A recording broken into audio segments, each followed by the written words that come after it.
इसकी वेबसाइट है salasiddhi.nipa.ac.in।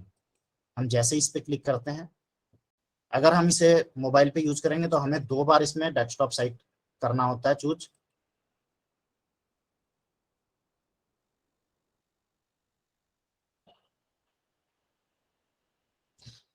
यहाँ पे जो यूजर आईडी होता है, ये यूजर नेम होता है, वो विद्यालय का डाइस कोड होता है। पोर्टल के लिए हम अधिकतर लोग यही कंफ्यूज होते हैं कि यहाँ पे डाइस कोड यूज हो रहा है, यहाँ पे ये यूज हो रहा है। तो हम जिस भी साइट पे काम कर रहे हैं उस साइट के लिए हम अपना वेब एड्रेस, उसकी यूजर आईडी या यूजर नेम जो भी संबोधित किया जा रहा है और पासवर्ड अलग अलग नोट कर लें, तो हम इस तरह का कंफ्यूजन हमारे दिमाग में नहीं रहेगा कभी भी कि यहाँ पे डाइस कोड यूज हो रहा है, यहाँ पे क्या यूज हो रहा है और यहाँ पे क्या यूज हो रहा है। जनरली हम क्या करते हैं, पोर्टल को भी डाइस कोड से लॉगिन करने की कोशिश करते हैं, लेकिन वो लॉगिन नहीं होता है। वहां पे एक अलग आईडी जनरेट की गई है जो डिस्ट्रिक्ट, ब्लॉक और स्कूल को रिप्रेजेंट करती है और साथ में पी और जे से प्राइमरी और जूनियर को भी प्रदर्शित करती है। जो उसमें पी और जे का मीन्स है वो यही है कि प्राइमरी के लिए पी और जूनियर जो स्कूल है उनके लिए जे है और हाई स्कूल जो है उनके लिए एक्स लगा है उसमें, जो भी आईडी है एजुकेशन पोर्टल की। अब यहाँ पे हम एक अपना जो पासवर्ड है वो डालते हैं।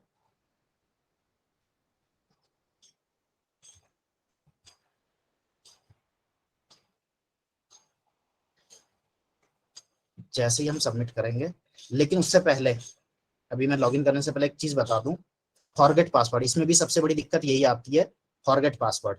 जो दिक्कत, क्योंकि भरते हम हर साल ही हैं, तो भरने वाला काम तो इतना मुश्किल नहीं है, इसमें भी भरा हुआ है तो इसमें हम ज्यादा मेहनत नहीं करेंगे भरने में। सिर्फ इसमें जो दिक्कतें आती हैं, जैसे ही हम फॉरगेट पासवर्ड करते हैं हमारे पास एक स्क्रीन खुलती है जिसमें 3 ऑप्शन है, अगर हम ध्यान से देखेंगे, with pin OTP, get pin OTP, forget pin OTP. With pin, इसके लिए पिन है जो डिस्ट्रिक्ट लॉगिन है साला सिद्धि का, वहां से ही प्रोवाइड किया जा सकता है, या आपके पास आपका मोबाइल नंबर रजिस्टर्ड है तो उस मोबाइल नंबर पे आ जाएगा, उसका प्रोसेस अलग है। अगर हमने पिन नोट किया हुआ है, ये पिन ओटीपी भले ही लिखा है लेकिन ये परमानेंट नंबर है, 6 डिजिट का एक नंबर है, प्रत्येक विद्यालय के लिए एक नंबर मिला हुआ है। अगर हम जिस समय पिन हमें आता है हमारे मोबाइल पे या डिस्ट्रिक्ट की आईडी से जब हमें वो पिन बताया जाता है या वो हमारी इसको पासवर्ड को रीसेट करते हैं, वो भी हमें पिन ही भेजते हैं कि आप इस पिन से रीसेट कीजिए, तो हम वो पिन डाल के पासवर्ड को रीसेट कर सकते हैं। लेकिन अगर हमारे पास पिन भी नहीं है, कई बार होता क्या है कि टीचर ट्रांसफर होकर चला गया, उनकी अपनी व्यक्तिगत डायरी में सब चीज नोट थी, नया टीचर वहां पे आया या कोई पुराना टीचर जो रिटायर हो गया, उन्होंने नए वाले को कुछ नहीं दिया। दूसरा तरीका है गेट पिन, यही स्क्रीन पे दिखाई दे रहा है दूसरे नंबर पे गेट पिन। यहाँ पे हम अपना डाइस कोड डालेंगे और मोबाइल नंबर, अगर हमारा वो मोबाइल नंबर रजिस्टर्ड है, हमने ही काम किया था पिछले साल, हमने अपना नंबर डाला हुआ है, तो हम इस मोबाइल नंबर पे हमारा पिन आ जाएगा। अगर टीचर ट्रांसफर हो गया या जैसे पिछली बार हमारे यहाँ कोरोना में बहुत सारे टीचर्स जो है असमय मौत के मुंह में चले गए, पासवर्ड या ओटीपी कैसे आएगा, उसके लिए तीसरा ऑप्शन है, हम सिर्फ यूडाइस कोड डालेंगे और एक नोट लिखा है नीचे, system will send a request to NUEPA when you click on send button. जैसे ही हम डाइस कोड डालने के बाद सेंड बटन पे क्लिक करते हैं तो हमारी रिक्वेस्ट न्यूपा को चली जाती है, जिसे इन्होंने अभी यहाँ पे न्यूपा ही लिखा है, और वो डिस्ट्रिक्ट लॉगिन ही उसे देख सकता है। डिस्ट्रिक्ट लॉगिन से उसे देखने के बाद आपको जो है, हमने तो अपने ब्लॉक में अपने डिस्ट्रिक्ट में एक व्यवस्था की है कि जो यहाँ से पिन भेजा जाएगा डिस्ट्रिक्ट से, वो उसी पुरानी आईडी पे जाएगा, जो पुरानी आईडी या जो पुराना मोबाइल नंबर पड़ा है उसी पे जाएगा। तो हम अपने साथियों से कहते हैं, जो भी इस तरह की जिसकी शिकायत होती है, कि आप अपना ये वाला ऑप्शन यूज कीजिए और हमें व्हाट्सएप पे मैसेज कर दीजिए कि ये मेरा स्कूल का डाइस कोड है, ये मेरा स्कूल है और मैंने जो है रिक्वेस्ट की है पिन के लिए। हम डिस्ट्रिक्ट आईडी से लॉगिन करके उनका पिन देख के उन्हें उनका पिन उसी व्हाट्सएप पे, जिस व्हाट्सएप से उन्होंने मैसेज किया होता है, उसी व्हाट्सएप पे उनका पिन 6 डिजिट का वो भेज देते हैं, और वो अब ये वाला पहला ऑप्शन यूज करके लॉगिन कर सकते हैं। साथ ही हम उन्हें ये भी इंस्ट्रक्शंस देते हैं या उन्हें ये भी निर्देश देते हैं कि आप जो है अपना डाटा इसमें अपडेट कर दीजिएगा। जो पुराना नंबर पड़ा है, जो पुराना ईमेल आईडी पड़ा है वो सब डिलीट कर दीजिएगा और नया अपडेट कर दीजिएगा, ताकि आपको आगे कोई दिक्कत ना हो। तो ये जो इसमें मेन दिक्कत होती है पासवर्ड की, पासवर्ड रीसेट करने की, इसके लिए भी हमारे पास अगर मोबाइल नंबर और ईमेल आईडी वहाँ पे रजिस्टर्ड नहीं है तो हमें सीधे डिस्ट्रिक्ट से कांटेक्ट करना पड़ेगा। लेकिन अगर हमने मोबाइल नंबर और ईमेल आईडी अपडेट रखी हुई है तो हम इसमें यहीं से अपना पासवर्ड रीसेट कर सकते हैं। अब हम इसे लॉगिन करते हैं।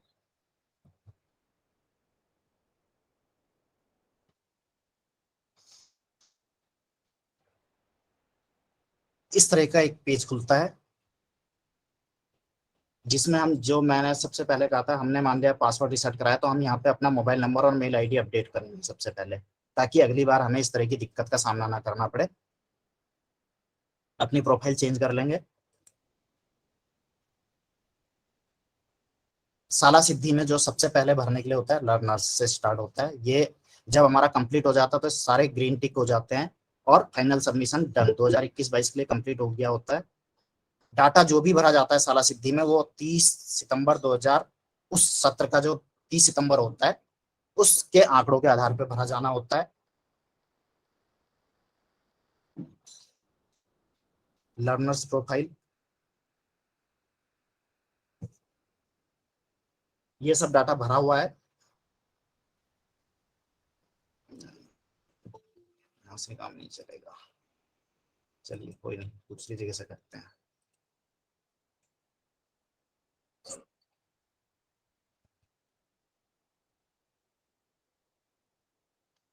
ये है, ये एक नया स्कूल है जिसका अभी फाइनल सबमिशन डन नहीं है। इसमें हम साथ साथ प्रैक्टिकल कर लेंगे।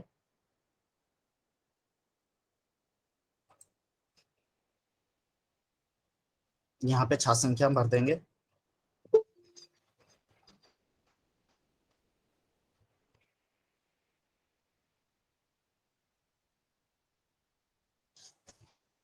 एनओटी इसमें अलग भरने होते हैं। ये हमारा डाटा भर गया। Class wise annual attendance rate, सबसे ज्यादा कंफ्यूजन इसी में होता है, लेकिन कंफ्यूजन की कोई आवश्यकता नहीं है। अटेंडेंस रेट निकालने के लिए फॉर्मूला यही दिया गया है। अगर हम इस फॉर्मूले को बड़े ध्यान से अध्ययन करेंगे, जनरली होता है क्या, हम इतनी जल्दी में होते हैं, विभागीय कार्यों का इतना प्रेशर होता है कि हम कुछ चीजों को पढ़ते ही नहीं है, बस हमें भर दें किसी तरह से, ये काम आज शाम तक पूरा हो जाए, विभाग ने कहा है तो आज शाम तक पूरा हो जाए। बहुत साधारण सा फार्मूला है। बॉयज और गर्ल्स इसमें अलग अलग निकालने होते हैं। The total number of prescribe instructional days, अगर हमारा विद्यालय 220 दिन लगा है और उस कक्षा में 30 बॉयज हैं 20 गर्ल्स हैं, तो बॉयज की टोटल अटेंडेंस है 6200, गर्ल्स की है, जो वास्तविक उपस्थिति उनकी है वो ये है। अब हमने क्या करना है, बॉयज के लिए attendance rate, total annual attendance of boys, जो उनकी एनुअल अटेंडेंस है, वास्तविक जो उपस्थिति है बच्चों की उस एकेडमिक ईयर में, वो हमने यहाँ ले ली। बॉयज की संख्या है हमारी 30, और उस सत्र के शैक्षिक दिवस, शैक्षिक कार्य दिवस जो हमने यहाँ लिए 100 से गुणा करेंगे तो उसका परसेंटेज निकल जाएगा। सेम फॉर्मूला गर्ल्स के कंडीशन में लागू होगा। जो उन्होंने टोटल उनकी प्रेजेंट है उस पूरे एकेडमिक ईयर में, वो हमने अंश में ले ली। हर में हमने उनकी जो संख्या है उस एकेडमिक ईयर में, उस क्लास में गर्ल्स कितनी है और कितने दिन स्कूल लगा उस एकेडमिक ईयर में, गुणा 100 करेंगे तो हमारा ये प्रतिशत में मान निकल जाएगा। ये हम भरेंगे। उसके बाद जैसे ही हम सबमिट करते हैं, demographic profile detail and class wise annual attendance detail shared successfully, ये मैसेज आ जाता है। अब किसी भी चीज को अगर आप यहाँ खाली छोड़ देंगे तो ये आगे नहीं बढ़ेगा, इसलिए कोई भी कंटेंट इसमें, कोई भी खाना है, कोई भी जहाँ पे भरने के लिए खाली नहीं छोड़ना है। जहाँ कुछ नहीं है वहां पे हमने 0 भर देना है। नेक्स्ट करते हैं। इस पे भी बहुत ज्यादा गलतियां होती हैं। हम परसेंटेज वाइज छात्र संख्या भरते हैं यहाँ पे,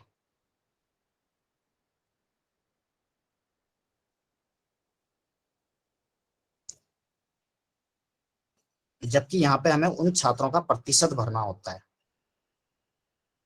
क्लास फर्स्ट में मान लिया हमारे 6 बच्चे थे, 6 में से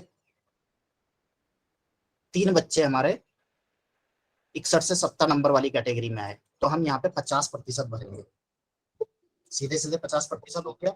और दो बच्चे हमारे, तीन ही बच्चे मान लिया हमारी इस कैटेगरी में आए तो यहाँ पे भी हम 50% भर देंगे और इसे सबमिट करने की कोशिश करते हैं, देखते हैं ये होगा नहीं। Please enter all details class 1 2 3 4 5। जब तक हम बाकी चीजों को नहीं भरेंगे ये आगे चलेगा ही नहीं।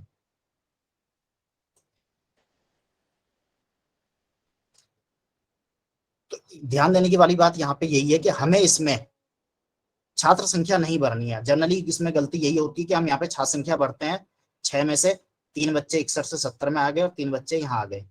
हमें यहाँ पे उनका प्रतिशत भरना है। 10 में से मान लिया इस क्लास में 2 बच्चे यहाँ आए तो ये कितना 20% हो गया।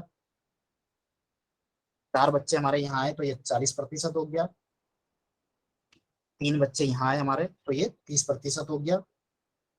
एक बच्चा हमारा यहाँ आया तो ये 10% हो गया। ये हो गया होगा 100 पूरा।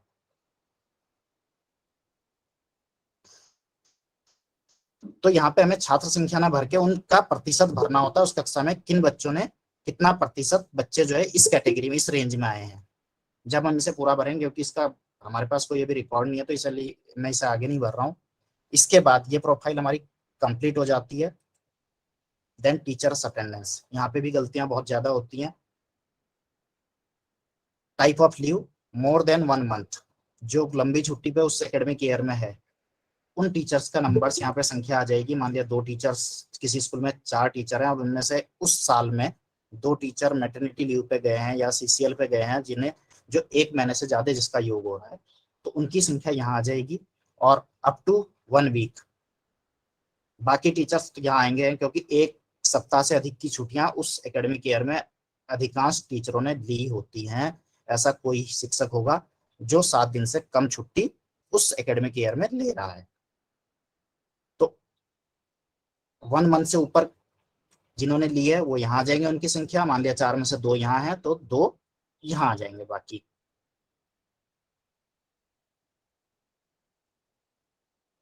नेक्स्ट, जो विद्यालय का भौतिक संसाधनों के आधार पर ये 7 डोमेन भरे जाने हैं। टोटल मेरे ख्याल से 52 के आसपास ये इसमें सब कैटेगरी हैं 1 2 3। यहाँ पे भी मैं बहुत ज्यादा नहीं बताना चाहता इसके बारे में, क्योंकि सभी हम भर रहे हैं इसे। लेवल 1 2 3 इनमें बहुत ज्यादा कंफ्यूजन क्रिएट रहता है। अगर हम देखेंगे तो इनके लिए हमारे पास सारा मटेरियल उपलब्ध है। हम यहाँ से, क्योंकि पहले इन्होंने सबसे पहले साल जो है किताब भी दी थी, लेकिन अब किताबें नहीं दे रहे हैं। यूजर मैनुअल्स में जाएंगे तो हमें यहाँ पे डॉक्यूमेंट्स में है, यहाँ पे हमें इसे कैसे भरना है स्कूल एवोल्यूशन डैशबोर्ड को, ये पूरे के पूरे अवेलेबल है। हम यहाँ से डाउनलोड करके इसे अच्छी तरह से पढ़ भी सकते हैं। हिंदी में है, अंग्रेजी में है, असमी बोडो भाषा में है। जो हम जिस भाषा में अपनी हमारी पकड़ अच्छी है, जिसमें हम अच्छी तरह समझ सकें, वो यहाँ से डाउनलोड करके।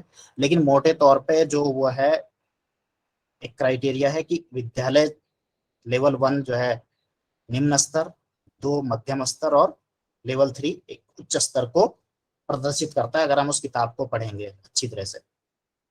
पहले वाला जो डोमेन है रिसोर्स की अवेलेबिलिटी, एडुकेसी एंड यूजेबिलिटी, इसके लिए हमारे पास दोनों चीजें, अवेलेबिलिटी और उसके बाद क्वालिटी और उसकी यूजेबिलिटी। यहाँ पे हमें दोनों चीजों पे इसको मार्क्स देने होते हैं।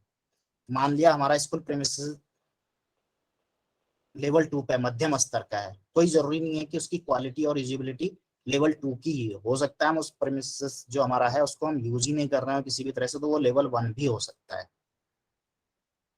इसके बाद भरना सभी कुछ है। यहाँ प्राइटराइज एरिया है कि हमें इसे विद्यालय सुधार के लिए कौन से स्तर पे रखना है, लो मीडियम हाई। सीधी सी बात है कि हमारे पास अगर कैटेगरी हाई है तो हम वो हमारी जो प्रायोरिटी बेस है उस साल के लिए उसकी लो होगी या मीडियम होगी।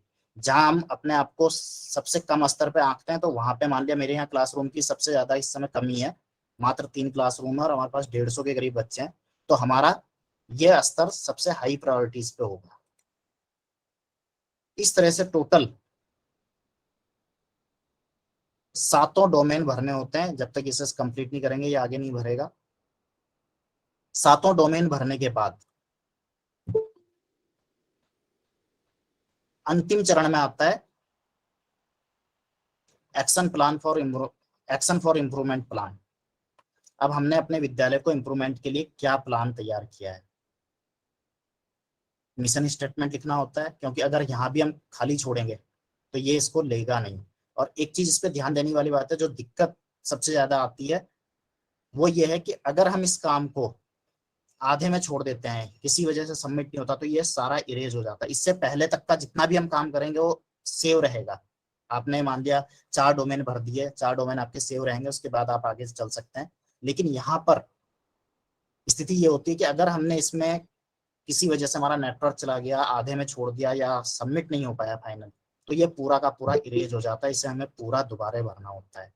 तो जब भी हम काम करने बैठे तो इस वाले पोर्शन को, जो इसका अंतिम पोर्शन है, इसे भरने के लिए हम जब बैठे तो हम इसे पूरा का पूरा एक साथ ही भरें। इसके बारे में पहले से ही चाहे रफ में तैयारी कर लें, ताकि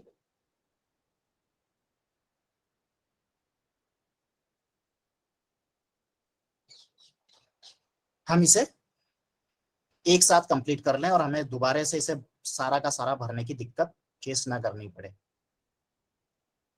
डोमेन 1 के आधार पे हमें भरना है कि एरिया ऑफ इम्प्रूवमेंट, जिस एरिया में हम, पहली लाइन यहाँ मिशन स्टेटमेंट हो जाएगा, हम उस साल के लिए हम क्या हमारा मिशन स्टेटमेंट है अपने विद्यालय को इम्प्रूवमेंट के लिए।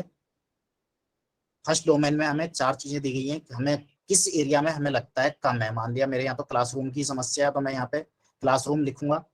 प्रपोज्ड एक्शन, हम उसके लिए क्या एक्शन कर सकते हैं कि एसएमसी की बैठक बुला के उसका प्रस्ताव पारित करेंगे। यहाँ पे हम इंग्लिश भी लिख सकते हैं। जो लोग इंग्लिश में ट्रांसलेट करने में कठिनाई महसूस करते हैं, तो यहाँ पे इंग्लिश भी हम सीधे जैसे व्हाट्सएप पे या उस पर यूज करते हैं, वो भाषा हम यहाँ पे लिख सकते हैं। सपोर्ट नीडेड, इसका सपोर्ट हमें चाहिए होता है डिपार्टमेंट का, एसएमसी का, या हम अगर कहीं और से सपोर्ट ले रहे हैं विधायक निधि वगैरह, तो हम जो भी उस साल में हमारी प्लानिंग है वो यहाँ भर देंगे। और एक्शन टेकन, क्या हमने उस कार्य के लिए एक्शन लिया है, वो चीजें। इसी तरह 7 डोमेन में जो हमारे पास महत्वपूर्ण चीजें हमें लगती हैं, वो चीजों के लिए हम अपना प्लान यहाँ पे भर सकते हैं। और इस प्लान को भरने के बाद हम सबमिट करेंगे। सबमिट करने के लिए एरर दे देगा कि मिशन सब statement can not be empty. ये कोई भी खाली नहीं होना चाहिए, कुछ ना कुछ इसमें लिखा होना चाहिए। अगर हमारा कहीं पे भी कुछ नहीं है भरने के लिए, तो हम यहाँ पे नॉट अप्लीकेबल तो लिख ही सकते हैं, खाली हम इसे छोड़ नहीं सकते। तो कुछ ना कुछ हमें इसमें भरना ही है कंटेंट। उस कंटेंट को भरने के बाद ही हम इसे फाइनल सबमिट करेंगे। और इसके बाद हम यहाँ से अपने विद्यालय की रिपोर्ट भी चेक कर सकते हैं, स्कूल सेल्फ इवैल्यूएशन रिपोर्ट। ये सारी रिपोर्ट आ जाती है। हमने भरा ही नहीं है तो ये ब्लैंक है, वरना ये सब भरा हुआ आता। और ये रिपोर्ट हम प्रिंट करके अपने यहाँ रख सकते हैं। जब इसके बारे में थोड़ी सी जानकारी दे दें कि विद्यालय को प्रत्येक वर्ष ये करना होता है। ये हमारा इंटरनल एवल्यूएशन माना जाता है या सेल्फ एवल्यूएशन। इसके बाद होता है एक्सटर्नल एवल्यूएशन। प्रत्येक वर्ष में 33% विद्यालयों का एवल्यूएशन करना होता है। उप शिक्षा अधिकारी या जिला शिक्षा अधिकारी स्तर पे उनकी एक टीम तैयार की जाती है, जो इस वर्ष 33% विद्यालय, अगले वर्ष फिर अगले 33% जो उन्होंने पहले साल किए हैं उन्हें नहीं करेंगे, उससे अलग जो विद्यालय, और तीसरे साल में 34% विद्यालय जो छूट गए हैं उनको एक्सटर्नल इवैल्यूएशन करना है। तो उस समय आपको इन आंकड़ों की जरूरत होगी। जो आंकड़े हम अपने रजिस्टर से जुटाए हैं हमने, या इसमें हमने भरे हैं, वो आंकड़े हमें उनके सामने प्रस्तुत करने पड़ेंगे। जब हमारे पास बाह्य मूल्यांकन के लिए जो टीम आएगी, उसको हमें ये आंकड़े दिखाने होंगे। ये जो रिपोर्ट है हम इसे सेव कर सकते हैं, प्रिंट कर सकते हैं, एक्सेल में डाउनलोड कर सकते हैं, वर्ड में या पीडीएफ में, जिसमें हम चाहें उसमें हम इस रिपोर्ट को डाउनलोड कर सकते हैं।